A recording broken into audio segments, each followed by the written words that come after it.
এখন বর্তমানে আমাদের দেশে যে ল অ্যান্ড অর্ডার সিস্টেম যে ব্যর্থতার পরিচয় দিয়েছে স্বরাষ্ট্র উপদেষ্টা, সেটি জনগণের না বিশ্বাসের প্রধান কারণ। বাংলাদেশের পুলিশের যে সিস্টেম, বাংলাদেশের অন্তর্বর্তীকালীন সরকার পুলিশ যে সংস্কার রিফরমেশন দরকার ছিল, সেটি পালনে পুরোপুরি ব্যর্থ।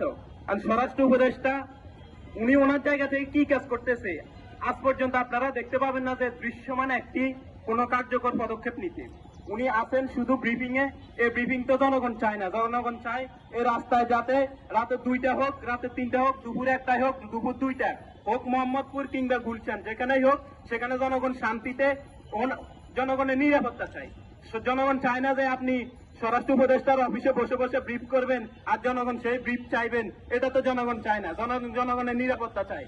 এখন ডে বাই ডে বাংলাদেশে যেরকম এই দর্শন, ওপেনলি গুলি চালিয়ে হত্যা করা হচ্ছে, জুলাই আমাদের যেসব সহযোদ্ধা আছে ওনাদেরকে হত্যা করা হয়েছে, এটা একটা দেশের একদম সর্বনিম্ন আইন শৃঙ্খলার অবনতি হইলে এরকম সিস্টেম দেখা যায়। এটা আর কোথাও বিপ্লব পরবর্তী বিভিন্ন দেশে বিপ্লব ঘটেছে, আমরা অন্য কোনো দেশে বিপ্লব পরবর্তী সময়ে এরকম অরাজকতা দেখি নাই। স্বরাষ্ট্র উপদেষ্টা গতকাল প্রেস ব্রিফিং এ বলেছেন যে ওনার ব্যর্থতা উনি স্বীকার করেন নাই। উনি বলছে যে আমরা যে পরিস্থিতির জন্য আমার পদত্যাগ চাই, সে পরিস্থিতির উন্নতি করলেই তো আমি পদত্যাগ পত্রের প্রশ্ন আর আসে না। আর আমার কথা হলো, উনি জানছেন যে ওনার দুর্বলতা কি, কিন্তু উনি ওনার দুর্বলতা প্রেস ব্রিফিং এর মাধ্যমে সামনে আনতেছেন না।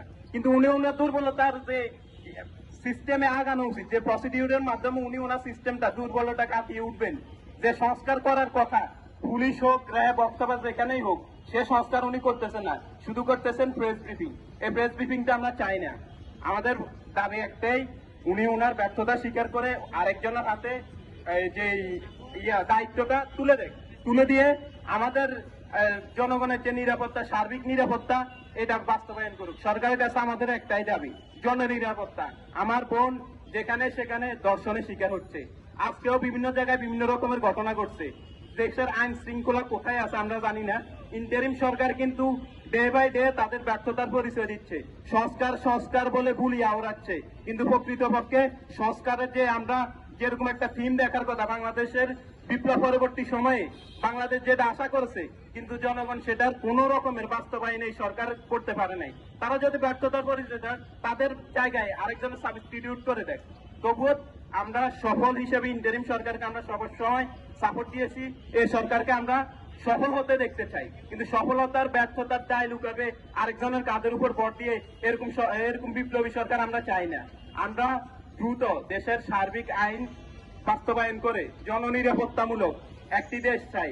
এরকম স্বরাষ্ট্র উপদেষ্টা আমাদের দরকার নাই, যেখানে উনি আমার বুঝে আসছে না যে এরকম উপদেষ্টারা কেন আসছে, যারা নিজেদের যেই এরকম বৃদ্ধ অথবা এরকম একজন লোকজন স্বরাষ্ট্র উপদেষ্টা বসে আছে। আমি কিভাবে বুঝতে পারছি না। আমরা চাই আমাদের দেশের যে আমরা সব সময় নিরাপত্তাহীনতায় যাতে না ভুগি, যাতে আমরা যেখানে সেখানে যত্রতত্র যেভাবেই হোক আমাদের নিরাপত্তাহীনতায় না ভুগি, এটাই আমাদের দাবি। সালাম আলাইকুম।